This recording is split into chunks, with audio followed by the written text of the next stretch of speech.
In December 1992, Daniel Taylor, a 17-year-old ward of the state, was arrested along with 6 other young men and charged with a double murder near Clarendon Park on Chicago's North Side.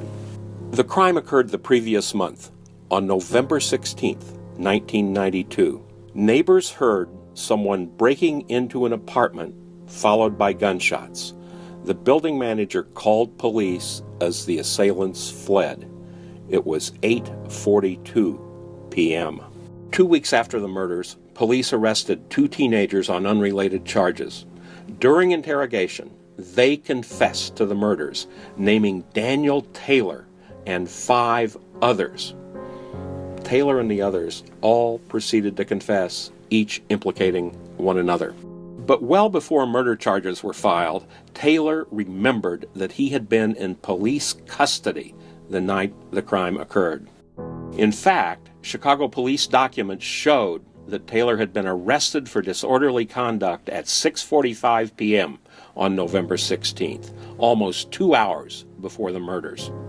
And he had been in custody at the Addison and Halstead police station until he bonded out at 10 p.m., more than an hour after the crime.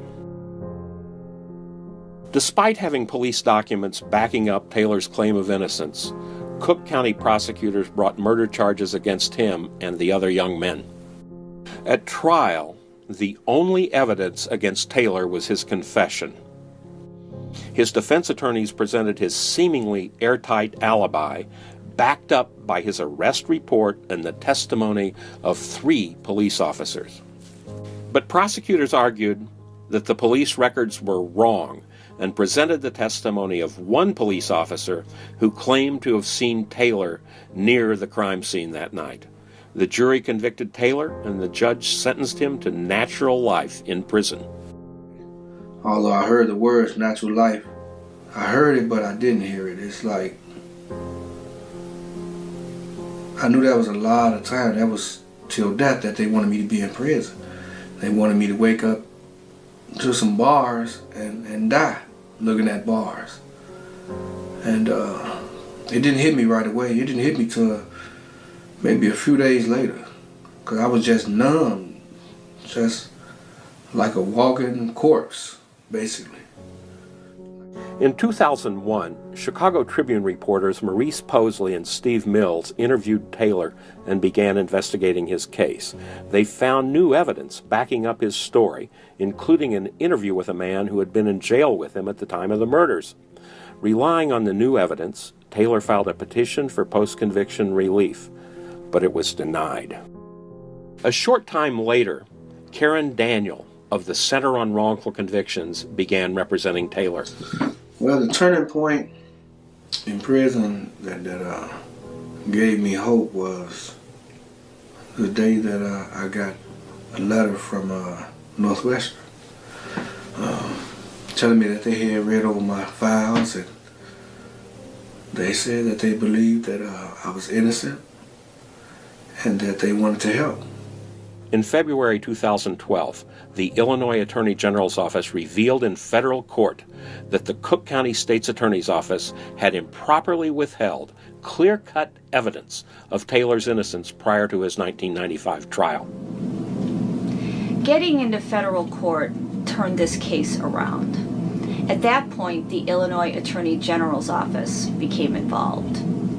They obtained and reviewed the Cook County State's Attorney's file, and in it, they found notes from 1992 that had been written by a prosecutor.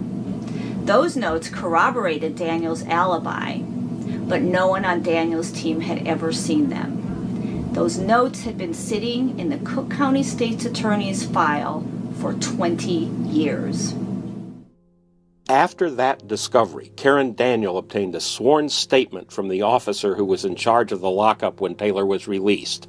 The officer said it was not possible that Taylor could have been released before the murders. In early June 2013, the state's attorney's office was still giving every indication that they intended to fight the case. On June 27th, however, the state's attorney scheduled a court date for the following morning. She didn't say why, but I knew that they were going to dismiss the charges against Daniel that day and that he was going to go home from prison.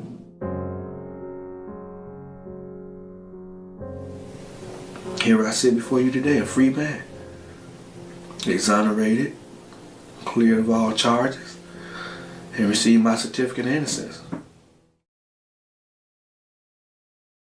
I try to stay to myself, and I don't enjoy any of it. It's like, I keep that mentality because I think it keeps me focused on what's the task at hand, and that's to eventually get out of here one day. Actually just put me in a room and handcuffed me to the ring on the wall. They was trying to tell me that guys was down there telling them that I had something to do with this case. And I'm telling them that didn't nobody possibly said that because I know I don't have anything to do with this case. That was another threat that they used in the room, that I was going to go to death row and be executed. I don't think for the next couple of weeks I was able to actually sleep right or eat right, because I was constantly seeing him on the news and seeing him in different places, and it's always that hope of being there with him, and I know that one day I will get there with him and we'll be able to do those things